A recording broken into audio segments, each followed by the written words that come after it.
Today, we are diving into one of the most violent, most defining conflicts in the history of Roman Britain. We're talking about the absolutely ferocious uprising led by Queen Boudica. So let's start with a number, 80,000. That's the estimated number of Romans and their allies who were killed during Boudica's revolt in about a year. Just let that sink in. This tells you right away we're not talking about a simple skirmish. This was a full-blown war of annihilation. So, the question is, what on earth could provoke that level of devastation? What could drive people to such a brutal rebellion? Well, to get to the bottom of that, we have to look at what was going on in Britain right before everything just exploded. Okay, so our story really kicks off with the Iceni tribe and their, let's call it, complicated relationship with the Roman Empire. You see, they were a kingdom just teetering on the very edge of Roman control. Now, the Iceni were what the Romans called a client kingdom.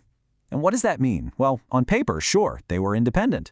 But in reality, they were completely under Rome's thumb. They were only allowed to exist as long as they were useful and did exactly what they were told.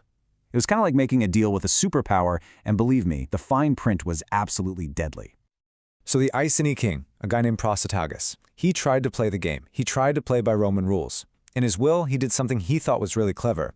He named the Roman emperor and his own 2 daughters as co-heirs. He figured, okay, this will protect my family, this will protect my kingdom. He could not have been more wrong. Yeah, Rome just ignored the will completely. And what happened next was this perfect storm of cruelty and greed. First, you have the administrative tyranny. Roman officials just march in, annex the kingdom, and then they publicly flog Queen Boudica. Her daughters are raped. This was all about pure humiliation, about shattering their royal status. And then, at the exact same time, you get the financial exploitation. Roman moneylenders suddenly call in these massive loans they'd given to British nobles. It was a move designed to bankrupt the entire ruling class. So who was this queen? This woman who rose from that kind of profound humiliation to lead a massive army? Well, here's the thing. Pretty much our entire understanding of Boudica as a person comes from just 2 Roman historians. And you're about to see their portraits of her could not be more different.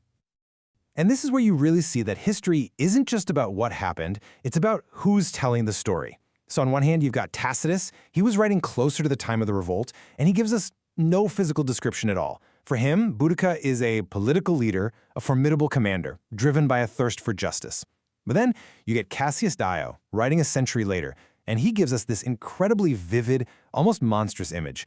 Tall, terrifying, fierce eyes, harsh voice, the whole shebang. This wasn't just a description, this was straight-up propaganda. You see, by painting this picture of a terrifying barbarian queen, he makes the eventual Roman victory seem so much more impressive. So, with Boudica at the helm, this newly unified British army was completely unleashed. And talk about timing, the Roman governor was away campaigning over in Wales. The province was basically a sitting duck, a ripe and totally undefended target. And the campaign of destruction that followed was just brutally swift. First, they smash into Camulodunum, that's modern Colchester, which was really the symbol of Roman power. They burnt it to the ground. A whole Roman legion tried to step in, and it was ambushed and practically wiped out.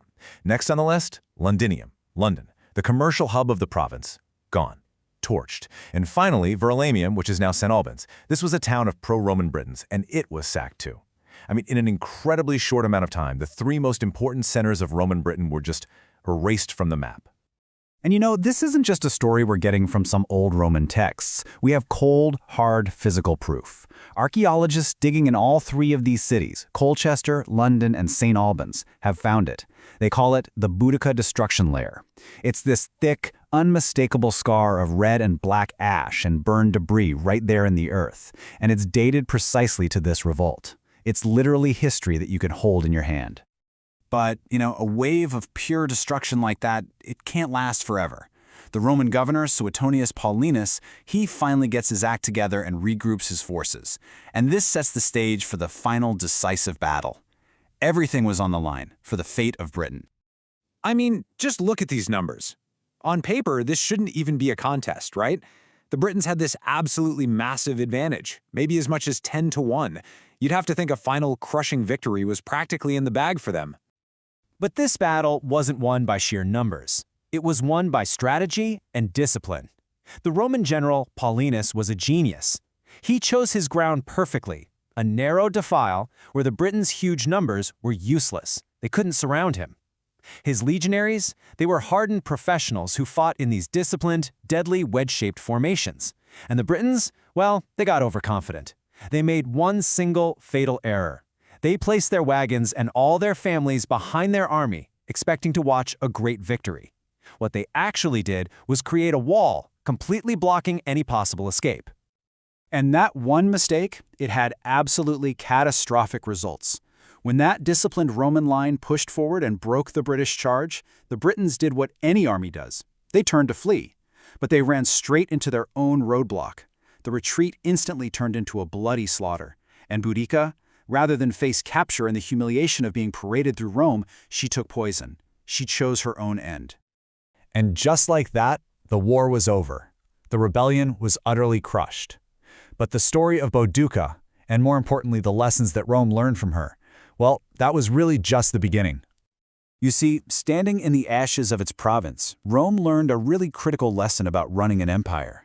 You can't rule by pure vengeance alone. That just doesn't work. The governor who'd been so harsh, Paulinus, he was recalled. His replacement, he took a much more conciliatory approach. And you know what? This tame inaction, this softer strategy, it worked. It stabilized Britain so well that Rome felt safe enough to redeploy its key legion. The ultimate victory, it turns out, wasn't military at all. It was political.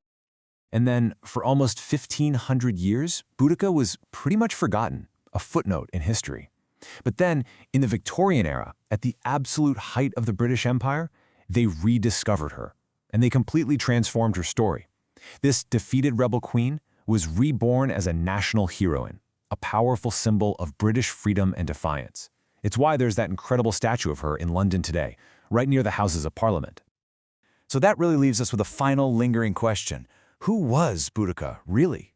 Was she this historical freedom fighter, a warrior queen battling for her people's liberty? Or is that heroic image we have of her actually a much later invention, a political myth, crafted by one empire to tell a glorious story about itself, using the memory of a woman who died fighting another one? It really makes you think, doesn't it? The line between the real person and the powerful legend is often much, much thinner than we realize.